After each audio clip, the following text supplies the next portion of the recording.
پچھلی ویڈیو میں ہم نے سنا کہ آپ صلی اللہ علیہ وسلم کے ساتھ ہجرت کے دوران کون کون سے لوگ تھے، آپ صلی اللہ علیہ وسلم نے ہجرت کے دوران کون کون سی مسجد بنائی، کہاں کہاں قیام کیا، اور آپ صلی اللہ علیہ وسلم نے کس کو پیچھے مکہ میں چھوڑا۔ مدینہ طیبہ میں پہنچ کے آپ صلی اللہ علیہ وسلم کا استقبال کیسا ہوا۔ اس ویڈیو میں ہم جانیں گے اہل مدینہ کی جانساری اور مدینہ کی مختلف جماعتیں اور مدینہ طیبہ کا پہلا نام کیا تھا۔ آپ سب لوگ بھی اگر یہ جاننا چاہتے ہیں تو میرے ساتھ بنے رہیے گا، ویڈیو کے اینڈ تک چینل کو ضرور سبسکرائب کیجیے گا اور بیل آئیکن کو پریس کیجیے گا تاکہ اس چینل پہ آنے والی اگلی نئی ویڈیوز کی نوٹیفیکیشن آپ کو ہر وقت ملتی رہے۔ پیارے دوستو، میں ہوں سید عرفان اور آپ دیکھ رہے ہیں یوٹیوب کا آفیشیل چینل سید زادہ آئی جی۔ پیارے دوستو، ملک عرب میں مکہ سے شمال کی طرف تقریباً 250 میل کے فاصلے پر ایک شہر ہے جس کو پہلے یثرب کہتے تھے اور اب مدینہ کہتے ہیں۔ آپ صلی اللہ علیہ وسلم کی مدینہ تشریف لانے سے پہلے مدینہ میں اور مدینہ کے آس پاس 2 مذاہب کے لوگ رہتے تھے۔ ان 2 مذاہب میں ایک مشرک مذہب تھا اور دوسرا یہودیوں کا مذہب تھا۔ مشرک لوگوں کے 2 خاندان تھے، ایک تھا اوس اور دوسرا خزرج، اور یہودی مذہب کے 3 بڑے بڑے قبیلے تھے جن میں ایک تھا بنو نذیر، بنو کینکا اور بنو قریظہ۔ مدینہ طیبہ میں اسلام پھیل جانے کے بعد یہودی، مسلمان اور منافق یہ 3 فرقے بنے۔ دوستو، یہودی وہ لوگ تھے جو اپنے آپ کو حضرت موسیٰ علیہ السلام کا امتی کہتے تھے، مگر دراصل ان کا تمام دین مٹ چکا تھا۔ انہوں نے اپنی مذہبی کتاب تورات میں بہت کچھ ہیر بدل کر دیا تھا۔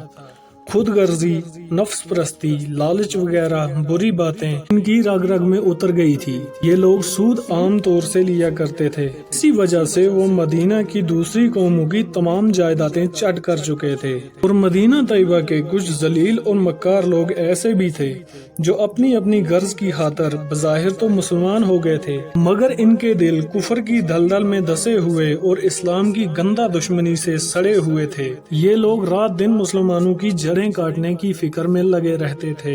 ایسے لوگوں کو منافق کہا جاتا تھا۔ دوستو، اس وقت مدینہ طیبہ میں مسلمانوں کے 2 قبیلے تھے جن میں سے ایک تو مہاجر اور دوسرے انصار کہلاتے تھے۔ اس وقت مدینہ طیبہ میں رہنے والے اوس اور خزرج قبیلے کے لوگ انصار کہلاتے تھے، جو کہ وہاں کے ہی رہنے والے تھے۔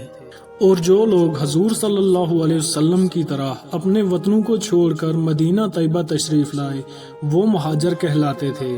جیسے شمع پروانے کے ساتھ پیار کرتی ہے، ویسے ہی انصار نے حضور صلی اللہ علیہ وسلم کے ساتھیوں کے ساتھ برتاؤ کیا۔ مطلب یہ کہ خدمت گزاری، خیر خواہی اور فداکاری کی جو شکلیں ہو سکتی ہیں وہ انصار نے بخوبی کر کے دکھائی۔ رسول صلی اللہ علیہ وسلم اور آپ کے ساتھیوں کے سامنے مال و دولت، بیوی اور بچوں، غرض ہر چیزوں کو، یہاں تک کہ اپنی جانوں کو بھی بھول گئے۔ ان کے سامنے کوئی چیز اگر رہ گئی تھی تو وہ خدا کر رسول صلی اللہ علیہ وسلم اور آپ صلی اللہ علیہ وسلم کے ساتھی۔ ایک انصار کے آدمی کو یہ بالکل پرواہ نہ تھی کہ اس کے ننھے بچے بھوکے ہیں۔ اس کی سب سے بڑی تمنا یہ ہوتی تھی کہ اس کا مہاجر مہمان شکم سیر ہو جائے، وہ بخوشی تکلیف برداشت کر لے، لیکن اس کا مہاجر بھائی آرام سے رہے۔ انصار کے لوگ اپنی جان قربان کرنے پہ آ جاتے، لیکن ان کے مہاجر بھائی کا بال بھی بھیکا نہ ہونے دیتے۔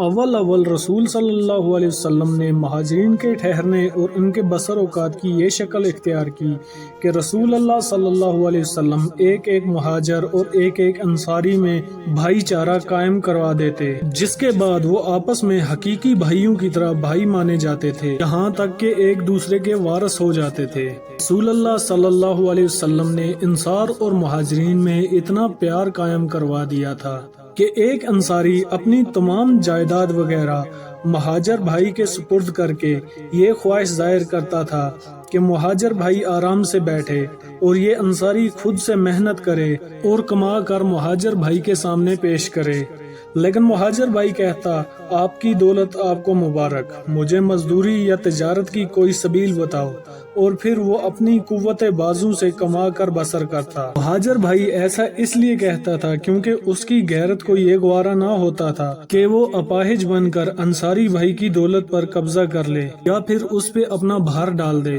دوستو، اس بات سے ہمیں یہ سبق ملتا ہے کہ ہر مسلمان کا فرض ہے کہ وہ اپنے قوت بازو سے کمائے اور دوسرے پر اپنا بوجھ نہ ڈالے۔ پیارے دوستو، انصار اور مہاجرین کے اس باہمی بھائی چارے سے ایک دوسرے کی وراثت کا حقدار ہونے کا طریقہ تب تک چلتا رہا جب تک کہ رشتے کی بنا پر میراث تقسیم ہونے کا حکم قرآن پاک میں نازل نہیں ہوا۔ دوستو، فتح خیبر ہونے کے بعد مہاجرین کو خیبر کی جائیدادیں مل گئی۔ تب مہاجرین نے انصار کی جائیدادیں جو ان کے پاس تھی وہ واپس کر دی۔ اسلام کی اس ترقی کی وجہ سے یہودیوں کے ناجائز فائدے ختم ہو رہے تھے۔ مدینہ کے غریب لوگوں کو انہوں نے سود سے دبا رکھا تھا اور اس طرح وہ گویا مدینہ کے مالک بن بیٹھے تھے، اور اسلام کی ترقی کی وجہ سے یہودیوں کا یہ دباؤ ختم ہوتا جا رہا تھا۔ اس وجہ سے مکہ کے کافروں کی طرح یہودی بھی اسلام اور مسلمانوں کے پیچھے پڑ گئے۔ حضور صلی اللہ علیہ وسلم نے یہودیوں کا یہ فتنہ دبانے کے لیے فوری ایک صورتحال اختیار کی۔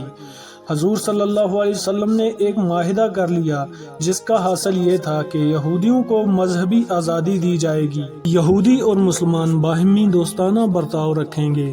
یہود یا مسلمانوں کو کسی سے لڑائی پیش آئے گی تو ایک دوسرے کی مدد کریں گے۔ مدینہ پر حملہ ہوا تو دونوں فریق ایک دوسرے کے شریک ہوں گے۔ کسی بھی دشمن سے اگر ایک فریق صلح کرے گا تو دوسرا بھی اس صلح میں شریک ہوگا۔ کوئی بھی فریق قریش کو امن نہ دے گا۔ مسلمانوں کی اگر جنگ ہوگی تو یہودی بھی خرچ شامل کریں گے۔ مظلوموں کی امداد کی جائے گی۔ اگر کوئی ایسی صورت پیش آ جائے جس سے باہمی فساد کا خوف ہو تو اس کا آخری فیصلہ حضور صلی اللہ علیہ وسلم کے سپرد ہوگا۔ دوستو، لیکن یہودیوں نے اس معاہدے کو نہیں مانا، بلکہ وہ مکہ کے کافروں اور اسلام کے دوسرے دشمنوں سے برابر سازش کرتے رہے اور اسلام کے دشمن رہے۔ ہجرت ہونے کے بعد مکہ کے کافروں نے اسلام کے مخالف چالیں چلنا شروع کی۔ اوس اور خزرج قبیلے کے ان لوگوں کو جو ابھی تک مسلمان نہیں ہوئے تھے مقابلے کے لیے بھڑکایا، چنانچہ ان کے پاس لکھ کر بھیجا کہ تم نے محمد صلی اللہ علیہ وسلم کو ٹھہرا لیا ہے، اب لازم ہے کہ ان کو نکال دو، ورنہ ہم سیدھے مدینہ پہنچیں گے، تمہارے جوانوں کو قتل کر دیں گے اور تمہاری عورتوں کو باندیاں بنا لیں گے۔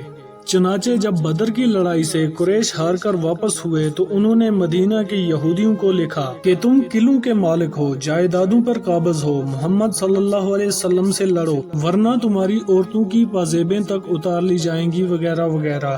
چنانچہ بنو نذیر قبیلے نے بد عہدی کی تیاری کر لی۔ اندر ہی اندر مدینے کے منافقوں اور یہودیوں نے سازش شروع کر لی۔ مدینہ طیبہ پر چڑھائیاں شروع کر لی گئیں۔ جب وہ اکیلے کامیاب نہ ہو سکے تو تمام عرب کے کافروں اور یہودیوں کو اکٹھا کر کے مدینہ پر چڑھائی کی۔ حضور صلی اللہ علیہ وسلم کی قتل کی سازش کی گئی۔ چنانچہ امیر نامی مکہ کے ایک شخص کو بدر کے بعد اسی غرض سے مدینہ بھیجا گیا۔ حضور صلی اللہ علیہ وسلم نے کفار مکہ کی ان شرارتوں کو ختم کرنے کے لیے ایک ترکیب نکالی۔ قریش کے تمام امیر لوگوں کی بڑی پونجی شام کی تجارت تھی اور شام جاتے ہوئے مدینہ کے پاس سے گزرنا ہوتا تھا۔ حضور اقدس صلی اللہ علیہ وسلم نے ان قافلوں کو تنگ کرنا شروع کر دیا تاکہ ان کی قوت کمزور پڑ جائے اور پریشان ہوں، اور باقی کے سبھی قبیلوں سے حضور صلی اللہ علیہ وسلم نے صلح کے معاہدے شروع کر دیے، لیکن سبھی قبیلوں نے صلح نہ کی، کیونکہ ابھی ایک دو ہی قبیلوں سے معاہدہ ہوا تھا کہ قریش کے حملے شروع ہو گئے اور انہوں نے آس پاس کے قبیلوں کو بھی بھڑکا دیا۔ دوستو، آج کے لیے بس اتنا ہی، آگے ملتے ہیں اسی ویڈیو کے اگلے پارٹ میں انشاءاللہ۔ تب تک کے لیے اپنا خیال رکھیے گا۔ السلام علیکم۔